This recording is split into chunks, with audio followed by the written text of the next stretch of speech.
I was in a car accident. I was actually hit by a drunk driver.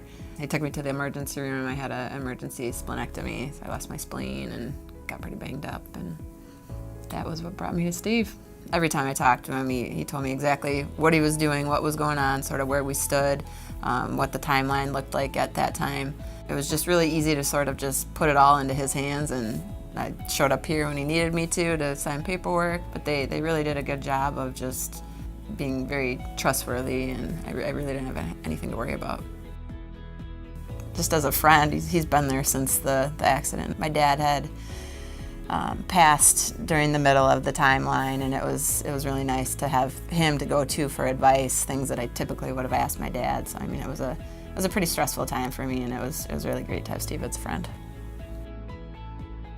I would definitely recommend Steve to family and friends, and I've done so multiple times since my claim with him. Really great guy.